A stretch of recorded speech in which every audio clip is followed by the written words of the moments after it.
kajian fikih setelah selesai menjelaskan tentang toharoh dari awal sampai akhir, termasuk bab wudu, bab mandi, pembatalan wudu, pembatalan mandi, kemudian tayamum, sampai pada bab nifas, haid, dan yang lainnya. Nah, ini masuk ke bab inti daripada bab ibadah, yaitu bab sholat. Termasuk inti daripada bab ibadah. Bismillahirrahmanirrahim. Kitabu ahkamis sholati, kitab menjelaskan hukum sholat. Hukum sholat. Maksud hukum di sini sesuatu yang berkaitan dengan sholat, bukan hanya hukumnya saja. Kalau hukumnya kita sudah tahu lah. Kalau tidak wajib, sunnah. Tidak ada yang mubah. Sholat tidak ada yang mubah. Kalau tidak wajib, sunnah. Kalau tidak wajib, sunnah. Tapi yang berkaitan dengan sholat, semuanya akan dibahas tentang syarat wajib sholatnya, syarat sah sholatnya, kemudian rukunnya, pembatalannya, sampai jenis-jenis sholat, baik sholat fardu maupun sholat sunnah.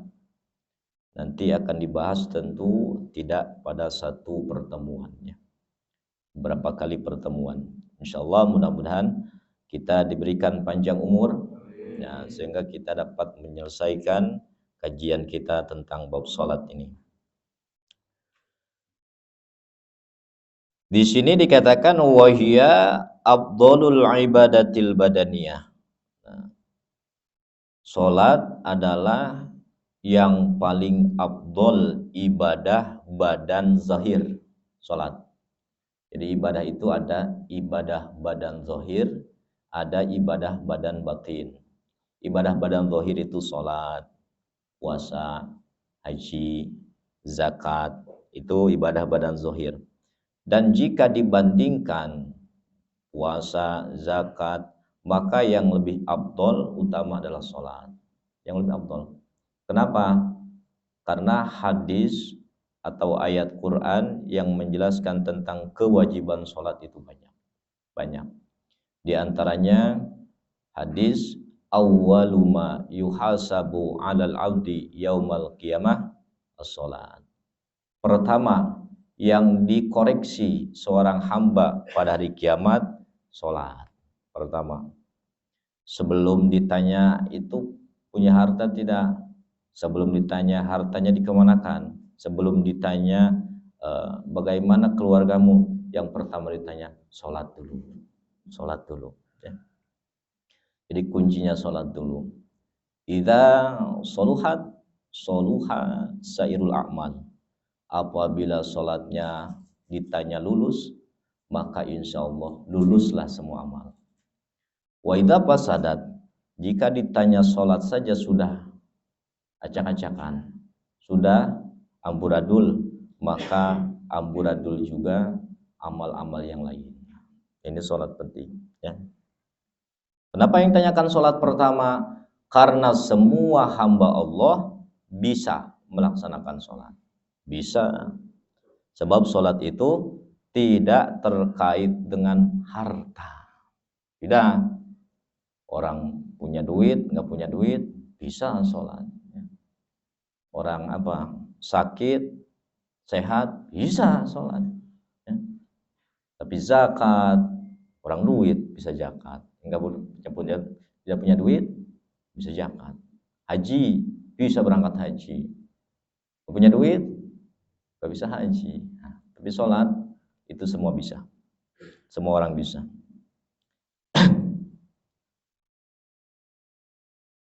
Dan sholat itu tidak ada alasan lain kecuali menjalankan perintah.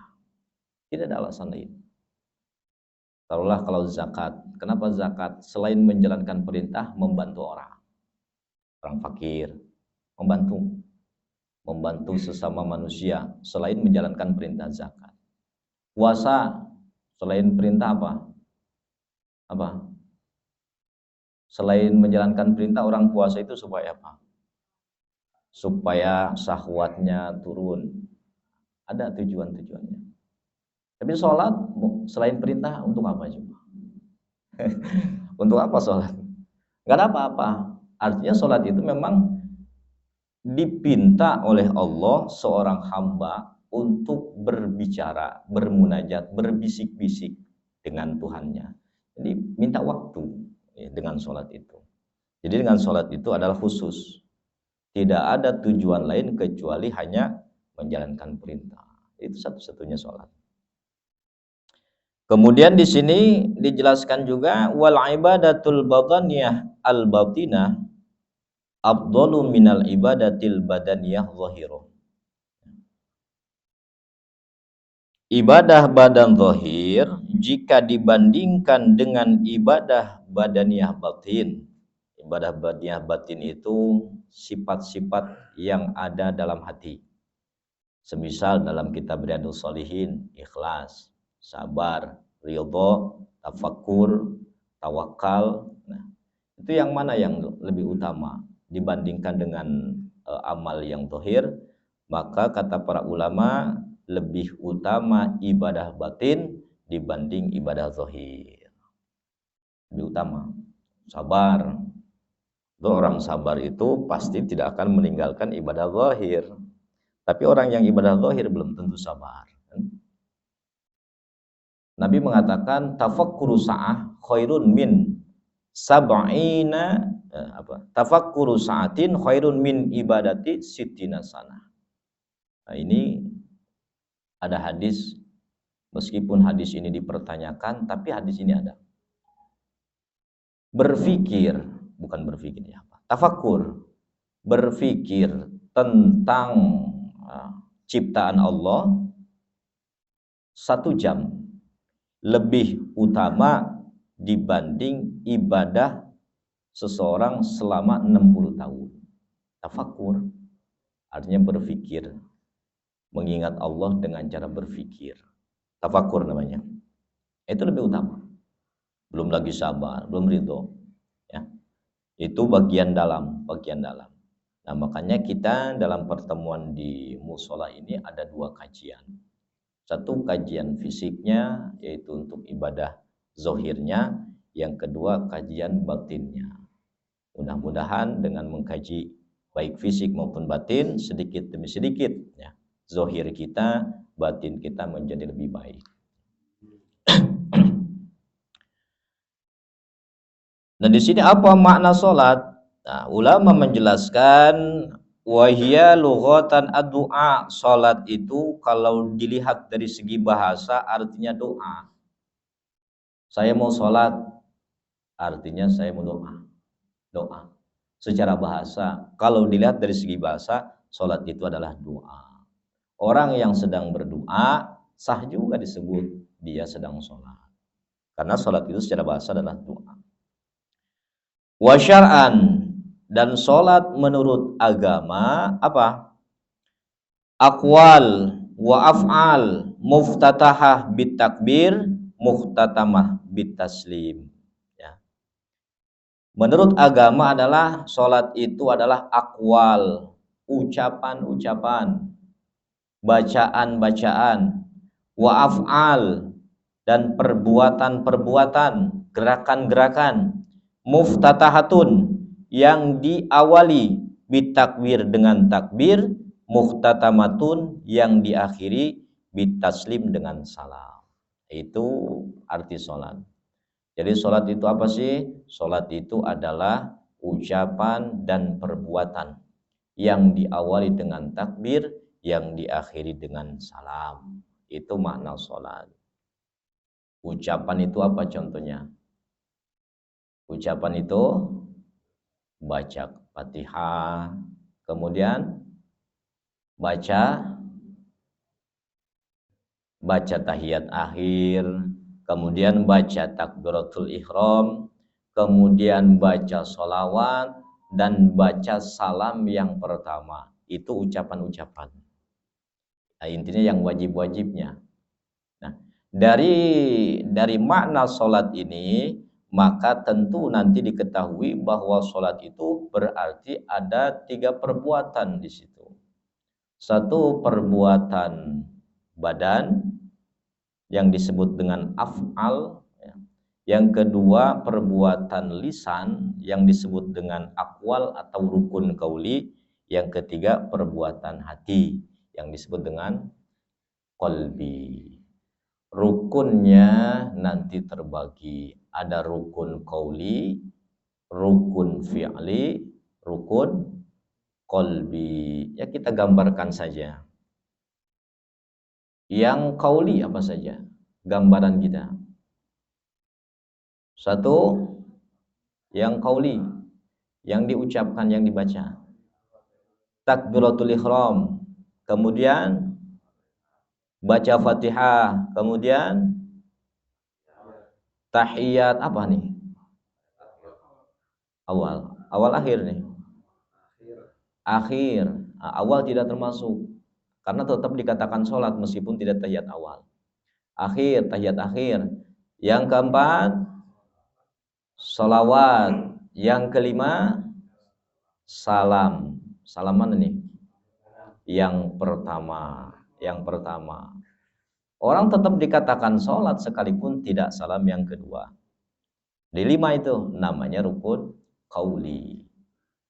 Nah, di sini katakan juga af'al. Af'al itu apa? Perbuatan. Apa saja?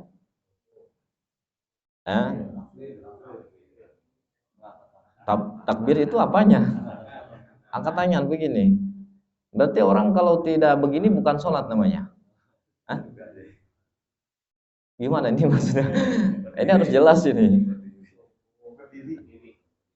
Berdiri, kemudian ruku, kemudian langsung sujud. I'tidal dulu. I'tidal, kemudian sujud yang pertama. Terus duduk, terus sujud kedua, terus apa? Masih ada ini. Susunan sholat kita bayangkan coba. Menghadap kiblat, betul wajib, tapi bukan termasuk rukun nanti, ya syarat. Duduk tahiyat, duduknya, bukan bacaannya. Duduknya itu wajib rukun. Bacaannya rukun, duduknya juga rukun. Terus qalbinya dari mana ngambilnya ini? Niat. Apa dikatakan di sini cuma akwal dan af'al, cuma ucapan dan perbuatan. Nah, niatnya di mana? Sedangkan di sini sholat itu adalah ucapan dan perbuatan. Nah, niat ini termasuk yang mana? Dia yang ucapan atau perbuatan? Perbuatan. Nah, di sini ucapan. Ini termasuk perbuatan, ya. Perbuatan hati, bukan ucapan hati. Jadi niat itu perbuatan hati. Nah, makanya masuk ke dalam kategori af'al, perbuatan. Perbuatan ini adalah perbuatan badan, perbuatan hati. Dan niat termasuk perbuatan hati, niat itu. Makanya soal ucapan itu tidak teratur dalam niat itu. Tidak harus dalam hati dia bicara, saya niat sholat zuhur 4 rakaat menghadap kiblat menjadi makmum. Tidak harus begitu, tidak harus. Karena niat itu kan langsung apa? Yang penting menghadirkan bahwa dia sedang sholat. Sholatnya sholat apa? Sholat zuhur 4 rakaat menjadi makmum. Itu yang dihadirkan, bukan diucapkan dengan hati. Sebetulnya begitu. Tapi karena kita sulit untuk langsung kadang-kadang timbul ragu, maka seolah-olah dibaca oleh hati, seolah-olah dibaca. Jadi mulut kita mengatakan usolli fardhu zuhri 4 rakaatin, hati kita saya niat salat zuhur 4 rakaat. Itu seolah-olah hati membaca. Padahal tidak harus begitu. Yang penting hati itu ada perbuatan mengingat apa yang sedang dilakukan. Makanya banyak orang yang cepat Allahu Akbar, sudah cukup. Nah, itu banyak ulama-ulama yang takbirnya itu ya tidak pakai lama, tidak. Allahu Akbar, sudah. Akan hati itu kan cepat banget dalam hati itu, cepat. Tapi kalau dibaca harus dibaca, saya niat dalam hati kita baca, saya niat zuhur 4 rakaat. Pasti tidak ada ulama yang Allahu Akbar. Pasti dia kan lama itu baca-baca begitu. Itu namanya sholat. Jadi sholat itu adalah ucapan, perbuatan yang diawali dengan takbir, takbiratul ihram yang dimaksud, muhtanabatun bitaslim, diakhiri dengan salam. As-sholatul mafruḍah khamsun.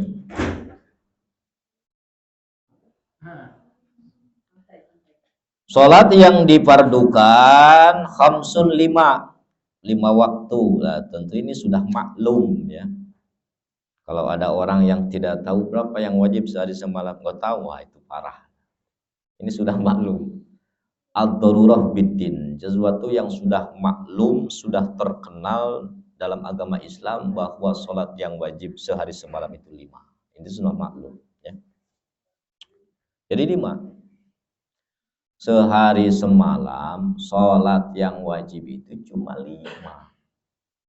Kira-kira banyak apa sedikit? Banyak. 5. Sehari semalam jumlahnya cuma 5 yang wajib. Sehari semalam 24 jam.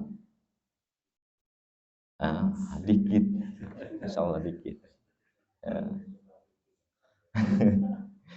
Sedikit. Yang Allah inginkan itu ya sebentar sebetulnya.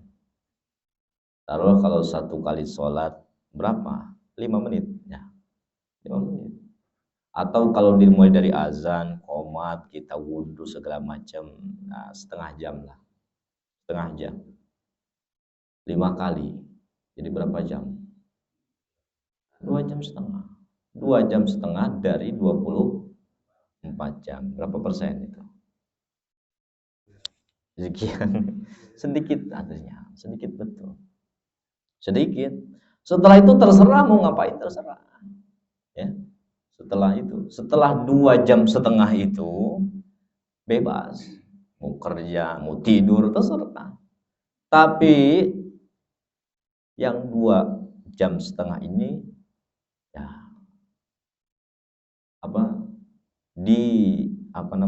ditasarrufkan khusus untuk sholat. Yang 2 jam setengah dari 24 jam. Tapi meskipun begitu ya tetap susah, berat, tetap banyak saja yang lolos. Artinya berarti kurang puas. Waktu bermain itu 21 jam setengah.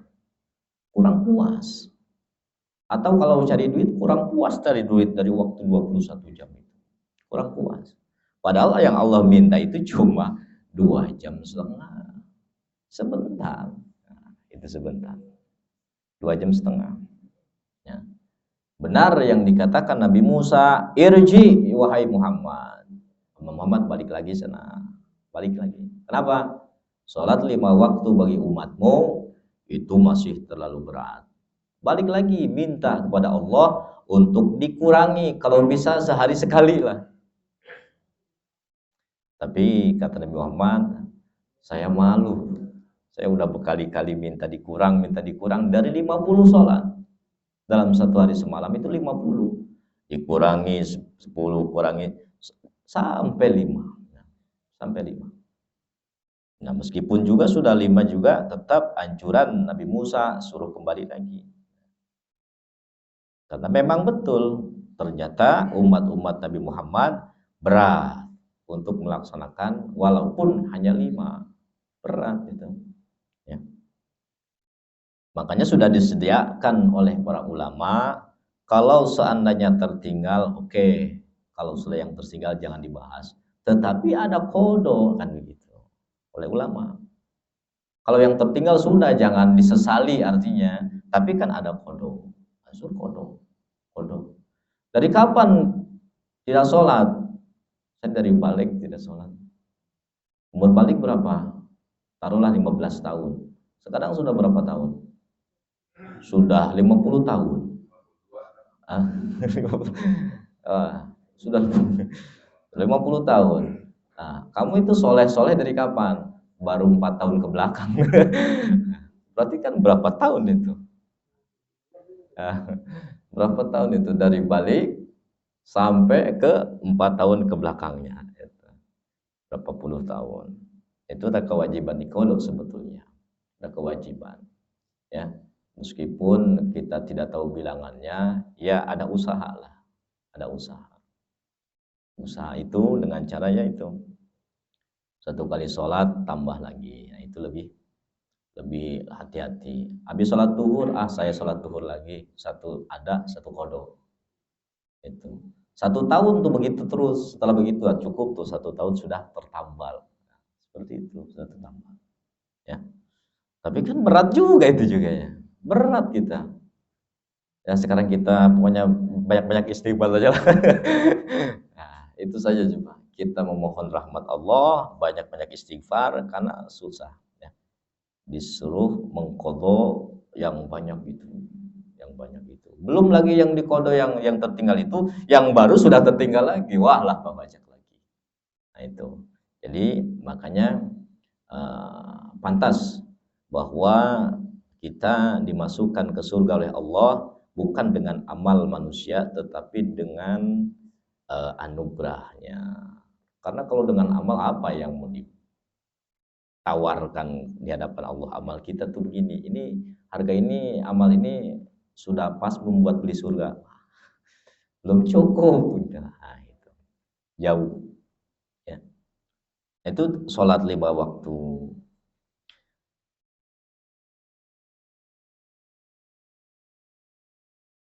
Cukup sholat 5 waktu. Ya. Tetapi secara zahir ya, itu kita berbicara bahwa masuk surga itu bukan dengan amal, kita berbicara tentang sesuatu yang sebenarnya. Jangan sampai kita bicara, wah masuk surga itu kan bukan karena amal, ngapain kita beramal. Itu berbicara sebagai makhluk. Tapi berbicara secara sebenarnya, bahwa tidak ada bahwa masuk surga itu bukan dengan amal. Cuman kalau kita meninggalkan amal, kenapa? Meninggalkan amal karena kita menganggap mungkin kita tidak banyak amal juga, mungkin Allah kasihan sama kita, jadi kita dimasukkan surga. Itu jauh. Karena Allah tetap mengutamakan orang-orang yang masuk surga itulah orang-orang yang mengikuti perintah. Nah, itu mengikuti perintah. Yajibu kullun minha bi awalil waktu. Nah, yang 5 waktu ini wajib masing-masingnya bi awalil waktu, kewajibannya di awal waktu. Kewajiban datang pada saat awal waktu. Kewajibannya datang pada saat awal waktu. Waktu zuhur jam 12 pas. Jam 12 kurang 3 detik, 4 detik. Belum datang kewajiban. Belum. Nah, kewajiban zuhur itu datang ketika sudah awal waktu. Pas jam zuhur sudah datang kewajiban. Tanggung jawab harus melaksanakan sudah datang. Apakah harus langsung dikerjakan? Wujuban muasaan dengan wajib yang diperlonggar. Jadi awal waktu itu wajib tetapi masih diberi kelonggaran. Saya nggak bisa sekarang lagi sibuk, entar boleh nggak? Boleh. Tapi sudah ada tanggung jawab.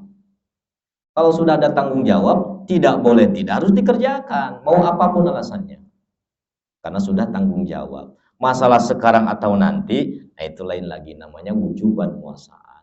Wajib yang dilonggarkan. Masih boleh lantar-lantaran, baru masuk waktu, ntar aja nih, lagi sibuk, boleh. Karena yang penting sudah ada tanggung jawab di atas kepalanya. Sudah ada tanggung jawab. ila ayyabqa minal waqti ma yasauha. Nah, dilonggarkannya sampai kapan? Diberi kebebasan seseorang sampai kapan? Ila ayyabqa, sampai pada waktu yang tidak cukup untuk melakukan sholat. Sampai batas waktu yang tidak cukup untuk sholat. Nah, itu sudah sampai batas itu saja.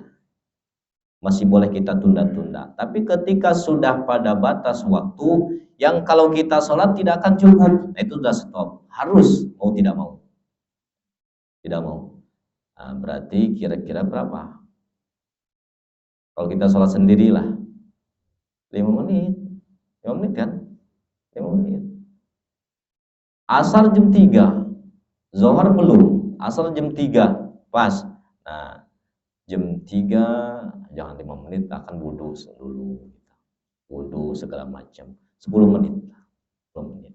Nah, jam 3 kurang 10 menit sudah bukan wajib yang dilonggarkan, tapi sudah berubah menjadi fayudayyaku, wajib yang dipersempit, harus segera. Kalau sudah jam 3 kurang 10 menit. Nah, karena 10 menit itu adalah waktu yang dianggap masih cukup untuk melakukan sholat. Itu wajib. Dari zuhur jam 12 sampai jam 3 kurang 10 menit itu masih bebas mau di mana kita meletakkan sholat. Mau di jam 1, jam setengah 2, jam setengah 3 masih boleh. Nah, ketika sudah jam 3 10 menit itu sudah tidak ada tawar-menawar lagi. Harus dilaksanakan. Itu namanya sudah wajib yang harus dibayar pada saat itu juga. Jam 3. Ya. Nah, akan tetapi di sini ya, jangan dilupakan ya juzu ta'khiruha ila ayyabqa minal waqti yasauha. Boleh diakhirkan sampai waktu itu, sampai kepada waktu yang memang cukup untuk sholat. Lakin illam yaf'alha fi awali waqtiha yajibu alaihil azmu ala fi'liha. Ini sudah sering kita bahas.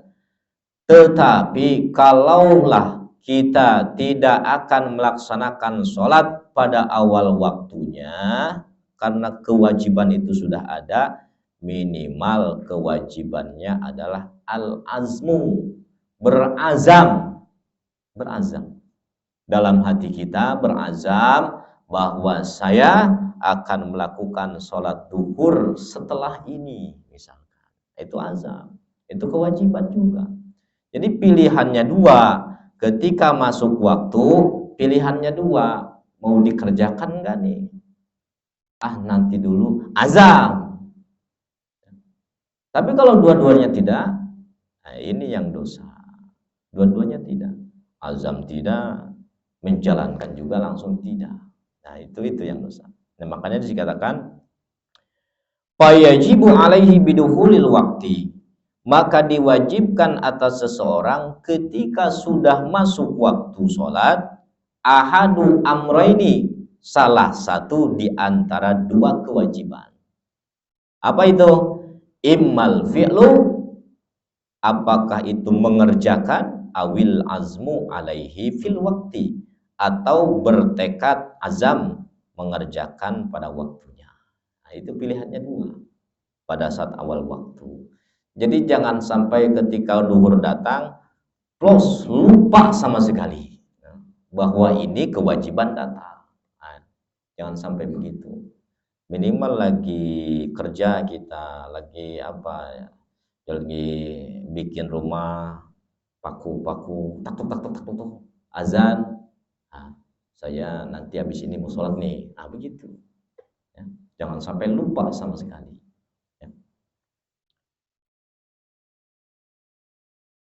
Fa'ilam yaf'al walam ya'zam asima.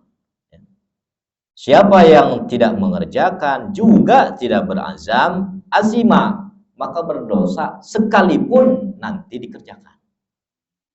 Sekalipun nanti dikerjakan. Ya kita mau misalkan kita pada saat bekerja lupa sama sekali datang waktu sholat karena kita bekerja. Nah setelah kerjaan selesai, sholat kita. Nah selama menunda itu dosa. Selama menunda itu dosa. Kenapa? Karena tidak ada perjanjian di awal dengan Tuhan. Tidak perjanjian. Perjanjian dulu kalau mau telat. Perjanjian dulu. Laporan dulu. Ya Allah, ya, saya ini lagi sibuk sekarang. Saya nanti saja sholatnya jam 2. Boleh tidak? Silahkan kalau sudah laporan. Silahkan. Tapi kalau tiba-tiba didiamkan saja, Allah menunggu, kita diamkan. Tetap kerja aja kita. Nah, itu Allah tetap menunggu. Wah, ini orang sholat nggak nih? Gitu kan. Ini mau sholat atau tidak nih orang nih? Meskipun pada akhirnya sholat, maka seolah-olah sudah mengecewakan Allah. Seolah-olah. Karena menanti, menunggu sesuatu yang tidak pasti. Ya, kita kan kecewa. Kalau kita menunggu sesuatu yang tidak pasti kan kecewa. Nah, ini jadi nggak nih sebenarnya nih? Meskipun pada akhirnya jadi. Ya, pada akhirnya jadi, tapi kita ngomel-ngomel dulu. Nah, itu. Jadi tetap dosa. Jadi minimal kasih tahu dulu. Nanti saya ke situnya jam 2. Saya lagi sibuk dulu. Kan tenang, yang nungguinnya itu tenang. Oh, tenang kita. Gitu. Tapi kalau sudah janjian jam itu tidak ada kabar, ya pasti ini kemana ini orang, jadi nggak sih ini? Meskipun jadi, tetap pasti ngomel-ngomel dulu. Kemana saja ente? Itulah kira-kira. Itu azam, itu artinya membuat perjanjian dulu dengan Allah. Ya Allah, saya lagi sibuk, nanti nih habis ini nih, saya mau sholat. Itu perjanjian dulu. Itu namanya azam. Nah, itu kewajibannya. Apa saja sholat yang 5 waktu itu? Nah, ini disebutkan satu-satu. Yang pertama zuhur. Zuhur. Ya. Zuhur. Jadi sholat pertama itu zuhur sebetulnya.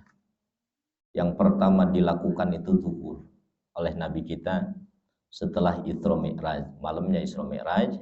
Kemudian mendapat kewajiban sholat. Sebetulnya datang ke bumi atau kembali dari Isra Mi'raj itu sebelum subuh. Sebelum subuh. Tetapi subuh itu belum dilaksanakan. Kenapa? Kata ulama alasannya belum tahu cara-caranya. Belum tahu caranya. Karena setelah itu malaikat Jibril tidak berhenti bolak-balik terus kepada Nabi setelah Nabi melakukan Isra Mi'raj. Nabi turun ke bumi sebelum subuh. Nah, ini saya sudah dapat kewajiban sholat, tapi gimana caranya?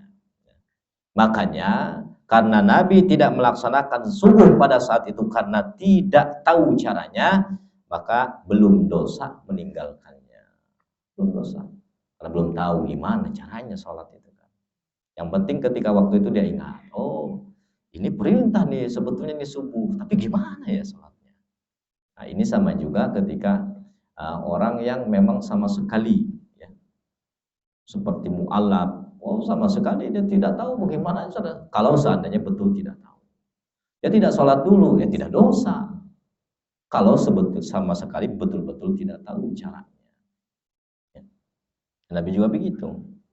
Baru setelah itu malaikat Jibril bolak-balik terus, setelah itu balik lagi caranya begini. Akhirnya sholat yang pertama dilakukan zuhur. Zuhur pertama. Kapan waktunya? Wa awal waktiha zawalu syamsi, awal waktu zuhur bergesernya matahari, tergelincirnya matahari dari tengah-tengah langit. Nah, ini pembahasan untuk mengetahui waktu sholat tanpa jam. Lagi sepedahan bawa jam, nggak bawa HP, lihat matahari, kelihatan matahari mendung, wah bahaya itu. Matahari, mengetahui waktu sholat dengan matahari itu lebih akurat daripada jam. Lebih akurat. Kalau nggak mendung, kalau nggak hujan. Bagaimana mengetahuinya? Zawalu syamsi, tergelincir matahari. Awal tergelincir matahari masuk waktu zuhur. Tergelincir, menggeser. Matahari itu kan ada pas puncaknya. Ketinggian puncaknya matahari berada pada saat tengah-tengah kita. di tengah-tengah kita. Itu puncaknya tertinggi. Artinya kemanapun arahnya matahari itu pasti bakal turun ya, mau itu ke barat ke timur pasti turun. Puncaknya di situ, di istiwa namanya. Nah, ketika tergelincir, yang namanya tergelincir itu dari atas ke bawah. Tergelincir, matahari itu kemana? Ke bawah, ke arah barat. Tergelincir ke arah barat. Ketika tergelincir, masuk waktu zuhur. Nah, kita biar mengetahui apa kita lihat matahari? Tidak. Caranya melihat apa benda di bawahnya, ya, bayangan benda di bawahnya. Kalau kita taruh benda yang panjang, tongkat kecil yang berukuran 1 meter atau 30 cm, kita taruh di tanah, ya. Bagaimana tahunya ini waktu ini? Ya, nggak usah lihat matahari ya, tancapkan tongkat itu, kemudian nanti lihat bayangannya, ya. Kalau bergeser matahari itu ke arah barat, tentu ada bayangannya ke arah timur. Karena timur bayangan. Nah, bayangan itu nongol, sudah masuk waktu duhur. Sudah masuk awal waktu duhur. Sudah masuk. Bergeser sedikit saja sudah masuk. Akhirnya kapan? Wa akhiruhu idza shara zillu kulli syai'in mislah.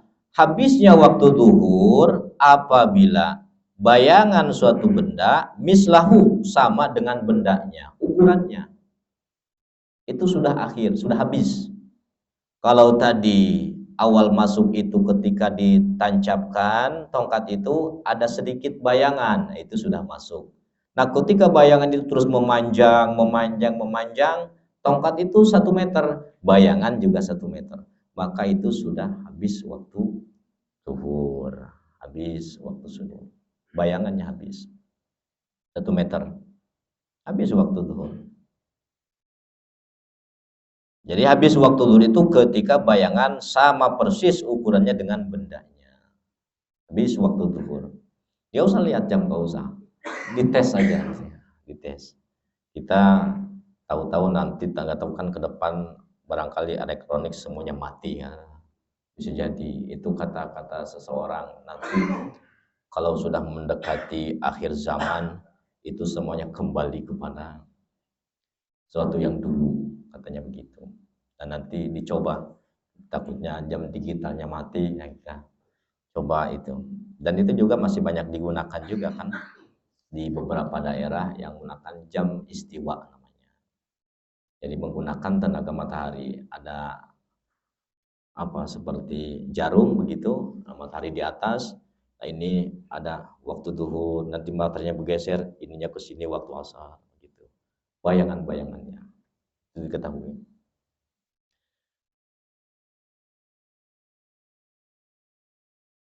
Apabila bayangan sudah sama dengan bendanya.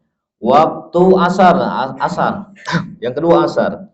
Asar kapan waktunya masuk? Wa awal waqtiha az-ziyadah ala zilil misli. Nah, awal waktu asar masuk itu adalah ketika sudah lebih dari ukuran yang sama dengan bendanya. Sudah lebih. Berarti kira-kira nyambung atau tidak itu waktu zuhur dengan waktu asar? Nyambung atau ada jeda berapa detik gitu? Nyambung. Waktu zuhur habis, ya itulah waktu asar. Artinya nyambung, bersambung. Semuanya sholat itu bersambung. Waktu zuhur habis, waktu asar berarti. Waktu asar habis, waktu maghrib. Waktu maghrib habis, isya. Isya habis, subuh. Subuh habis, belum zuhur. Kira zuhur. Dikira zuhur nanti. Berarti yang beda itu antara subuh dengan itu ada batas. Dari subuh ke zuhur ada batas, tapi yang lain tidak. Ya. Jangan dikira, habis nanti subuh, habis subuh itu subuh, habisnya jam 12. Nah, kita sholat zuhur jam 10 nanti, sholat subuh jam 10. Nah, kalau subuh ada batas, ya. Karena itu tidak. Awal waktu yaitu ketika benda itu bayangannya sudah lebih sedikit dari ukuran bendanya. 1 meter pas, nanti kan gerakan cepat itu, nanti lebih langsung. Nah, itu artinya nyambung. Cuman kita tidak memperhatikan dengan detail. Yang penting ketika kita mau sholat langsung saja. Oh udah lebih nih, udah sholat asar. Gitu. Wa akhiruhu ila ghurubi syamsi. Akhirnya yaitu terbenam matahari. Sudah berakhir. Nah, ketika terbenam matahari, berakhirlah sholat asar juga bersamaan dengan masuknya sholat maghrib. Masuk sholat maghrib. Akhirnya kapan waktu sholat maghrib? Nah, artinya ghurub di sini bijami'i kursiha, terbenam matahari itu semuanya, bukan setengahnya, bukan seperempatnya, semuanya sudah hilang matahari itu. Kalau kita perhatikan dari jauh di ufuk barat, kita lihat sudah tidak ada kelihatan bulatnya sama sekali. Nah, itu masuk. Tapi kalau ada sedikit masih nongol, belum masuk. Masih nongol sedikit, belum masuk. Sudah tidak ada, tenggelam semua, baru masuk. Jadi semuanya tenggelam. Berbeda nanti dengan terbit matahari. Ini dibedakan. Ketika terbit matahari, tidak harus semua. Tidak harus semua. Artinya untuk menjadi batas akhir waktu sholat subuh, tidak harus terbit semua. Ya. Sudah nongol aja sedikit. Sudah nongol, sudah ngintip. Nah, istilahnya. Matahari sudah ngintip. Habis sudah waktu subuh. Jadi waktu subuh nanti batasnya adalah ketika matahari sudah muncul. Sudah muncul. Nah munculnya itu bagaimana? Apakah harus semuanya muncul baru habis? Tidak. Kalau terbit itu ya sudah ngintip saja sudah habis waktu subuh. Tapi kalau maghrib terbenam, syarat masuknya waktu maghrib bukan hanya tenggelam sebagian, tapi semuanya sudah tenggelam. Semuanya sudah masuk, sudah tenggelam. Kapan habisnya waktu maghrib? Nah di sini ada juga. Waktu maghrib ini adalah batas akhirnya adalah ukuran orang azan, ukuran orang wudhu, ukuran orang menutup aurat, ukuran orang sholat sebanyak 5 rakaat. Habis waktu maghrib. Ini salah satu pendapat dari madhab Imam Syafi'i. Kapan sih maghrib itu? Kapan waktunya dan berakhirnya kapan? Gampang, kata Imam Syafi'i, berakhirnya itu pokoknya kalau orang datang waktu maghrib kemudian azan selesai, misalkan wudhu dulu, wudhu, setelah masuk waktu wudhu, kemudian azan, kemudian apa pakai menutup aurat segala macam, artinya sholat kira-kira dapat 5 rakaat saja habis sudah waktu maghrib. Habis. Itu ukurannya. Habis. 5 rakaat itu 3 sholat maghrib, 2 ba'diyah maghrib. Habis. Nah itu menurut pendapat Imam Syafi'i di kaul yang jadid, yang terbaru. Kaul terbaru. Ya. Wal qadim anna waqtaha yamtadu ila maghribi syafaqil ahmar. Tetapi menurut pendapat yang jadul, yang lama, itu menunjukkan bahwa waktu maghrib itu panjang sampai hilang awan merah. Hilang awan merah, mega awan merah. Awan merah sudah hilang, nah itu sudah habis waktu maghrib. Kalau tadi patokannya perbuatan orang. Orang sudah azan, wudhu, kemudian sholat 5 rakaat, habis sudah waktu. Nah, kita yang dipakai pada saat ini adalah pendapat Imam Syafi'i yang dulu. Yang dulu. Jadi waktunya itu apalagi panjang ya sekarang ya. Sampai dari setengah 6 ya. Sampai setengah 7 sampai setengah 8, 1 jam ya. Mungkin itu maghrib syafakan menggunakan pendapat yang dulu, yaitu panjang waktunya sampai awan hilang, awan merah. Awan merah itu sisa-sisa matahari. Ya. Matahari tenggelam itu tidak langsung gelap. Tenggelam ya tetap sisa-sisanya masih ada. Namanya apa? Mega, layung-layung, apa sebutnya? Layung-layung ya. Ya, itu. Ya itu lihat ya. Kalau dia melihat, oh sudah hilang semua, gelap. Ah, sudah selesai. Masuk waktu Isya, ya, masuk waktu Isya. Setelah masuk waktu Isya, kapan waktunya? Yaitu waktu maghrib selesai, hilangnya mega merah, di situ masuk waktu Isya. Awal waktiha idza ghaba syafaqul ahmar. Awal waktu Isya adalah apabila mega merah sudah lenyap, sudah hilang, sudah sirna hilang. Panjang kapan akhirnya? Wa akhiruhu ila tulu'il fajri sadiq, fajri sani, yaitu akhir waktu Isya adalah sampai terbitnya fajar yang kedua. Fajar yang kedua, bukan fajar yang pertama. Fajar sodik namanya. Sodik itu artinya betul-betul fajar, fajar yang jujur. Berarti lawannya adalah fajar kazib, fajar yang bohongan. Bohongan, bukan fajar tapi pajar-pajaran. Yaitu yang bohongan, dan yang bohongan itu terjadi sebelum yang beneran ya. Yang bohongan itu terjadi sebelum yang beneran. Fajar kazib terjadi sebelum fajar sodik. Jadi kalau orang lihat, wah itu udah fajar, itu udah terang itu di belah timur, langsung sholat subuh di azan, tahunya itu fajar pertama, itu tertipu dengan fajar kazib. Dia senang, dia alhamdulillah saya bisa nipu orang itu. Berbohong, jadi fajar itu berbohong. Tunggu dulu, fajar sodik itu adalah fajar ya, yang muncul ya, ini fajar kazib dulu. Fajar kazib itu adalah fayatari'u qabla zalik, muncul sebelum fajar sodik. Fajar kazib muncul sebelum fajar sodik. La muqtaridon, tidak melebar. Jadi terangnya tidak melebar, mungkin mengerucut terus, tidak melebar. Kalau fajar benar itu dari ufuk timur itu mencar, terangnya itu menyebar.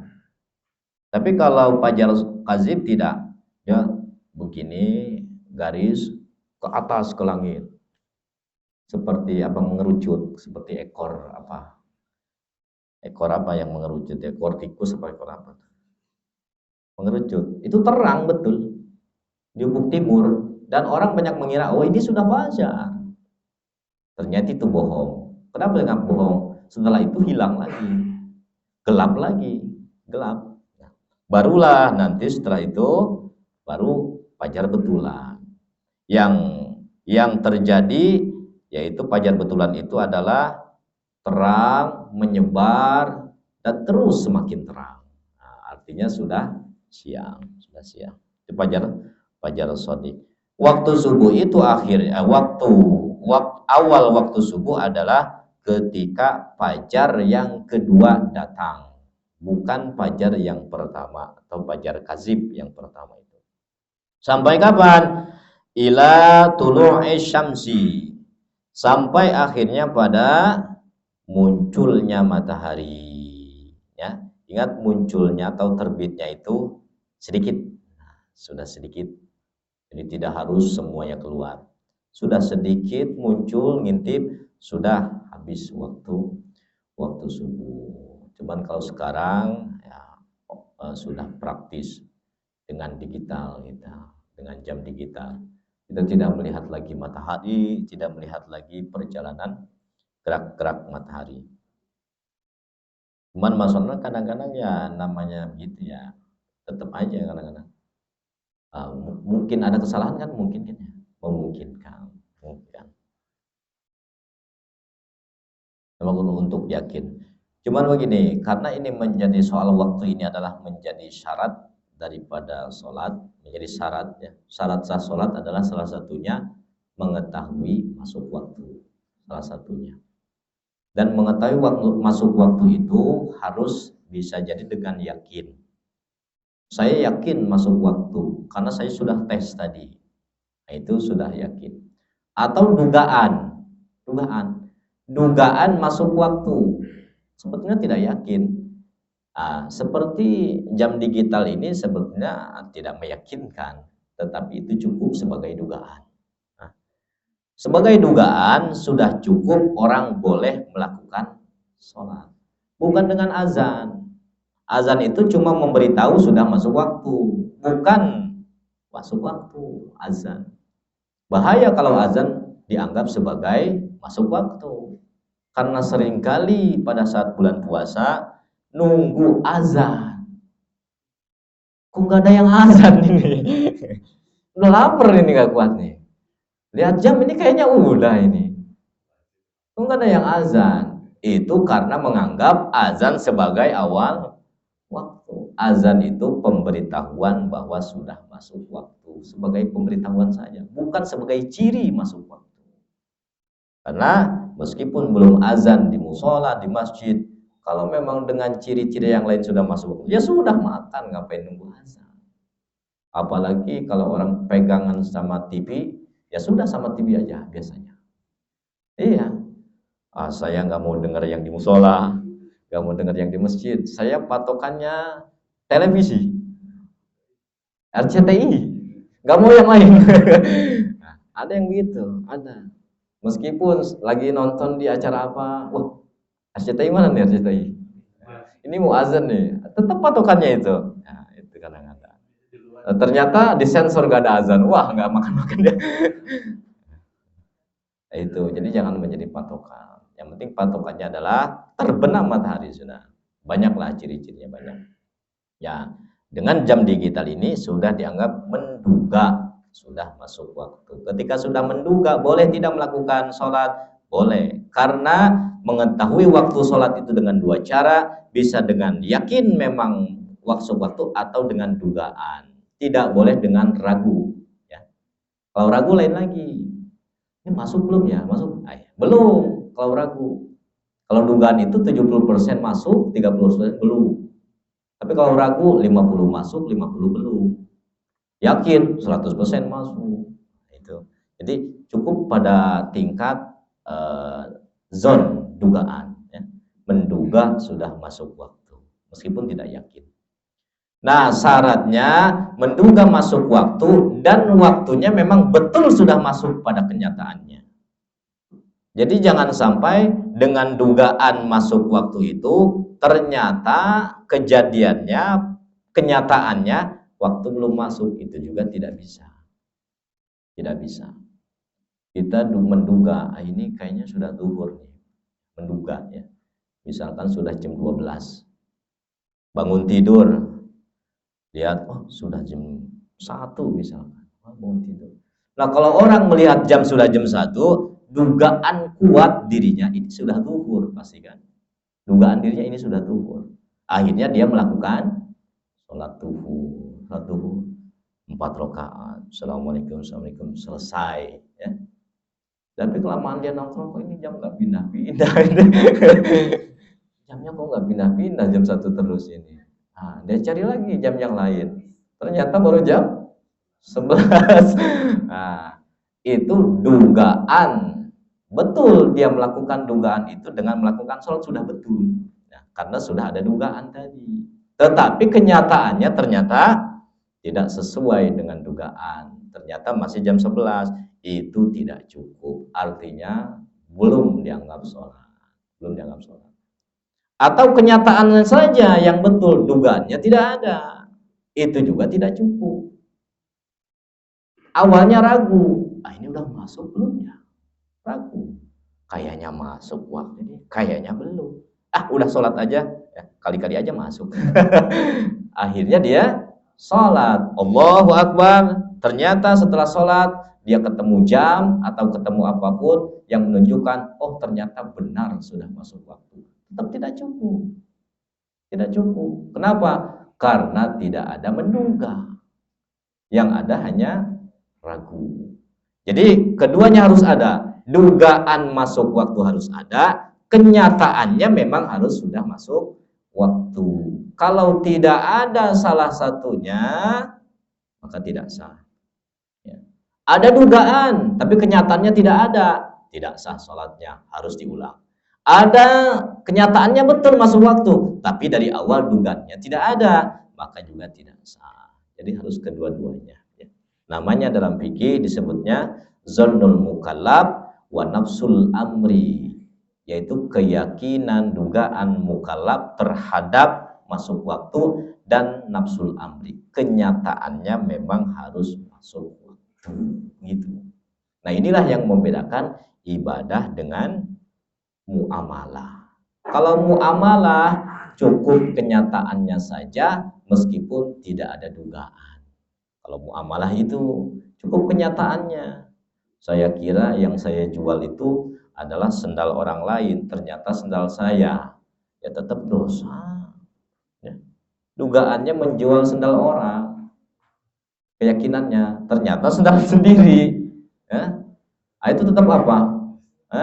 Dosa. Tetap dosa. Ya.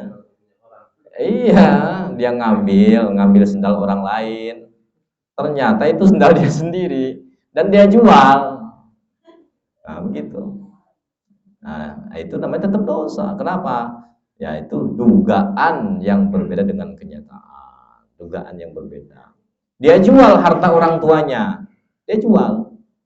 Dia tidak tahu orang tuanya meninggal. Tidak tahu dia. Dia jual pokoknya harta orang tuanya dan dia pewaris satu-satunya. Dia jual mobilnya, sama anaknya dijual. Setelah dijual, ada telepon. Bapakmu meninggal. Bapakmu meninggal. Nah, meninggalnya kapan? Sebelum dia menjual mobil, maka jual belinya sah. Sekalipun itu harta orang tua. Kenapa? Secara dugaan itu kan milik ayahnya, tapi kenyataannya adalah milik dia. Kenapa? Karena ketika meninggal otomatis barang itu sudah punya dirinya. Itu perbedaannya pada muamalah dan ibadah. Faslun wa syaraitu wujubi sholat wallahu a'lam bishawab. Nanti kita lanjutkan syarat wajib sholat. Ini kita mengetahui tentang waktu-waktu saja, ya. 5 waktu sholat. Kalau kita ingin bandingkan mana yang lebih utama, di sini jelaskan yang lebih utama adalah Jumat, ya. Pertama Jumat, yang kedua subuh, ya. Yang ketiga Isya, asar, ya. Yang keempat Isya, yang kelima duhur. Ini kan 5, maghrib. Yang terakhir maghrib, ya. Oh, ada Jumat ya? Oh, ada Jumat ya? Jadi kita Jumat diajaknya. Ya, Jumat dulu. Jumat, subuh, kemudian asar, isya, zuhur, maghrib, selesai. Ya, betul, selesai. Itu kalau sholatnya. Kalau jamaahnya ini berbeda lagi. Jamaahnya sama juga. Jumat, ya, Jumat. Yang kedua jamaahnya subuh hari Jumat. Subuh hari Jumat. Yang ketiga subuh hari biasa. Ya betul, subuh hari biasa. Betul. Setelah itu baru Isya, terus asar, zuhur, maghrib. Jadi maghrib itu mau jamaahnya mau sholatnya tetap yang paling terakhir. Jamaahnya pahala yang paling sedikit, sholatnya juga nilai yang paling sedikit. Oleh karena itu yang paling ramai, itu yang paling ramai. Ya, yang paling ramai. Wallahu a'lam bishawab. Mungkin itu saja yang kita bahas malam hari ini. Barangkali sebelum kita tutup ada yang ditanyakan.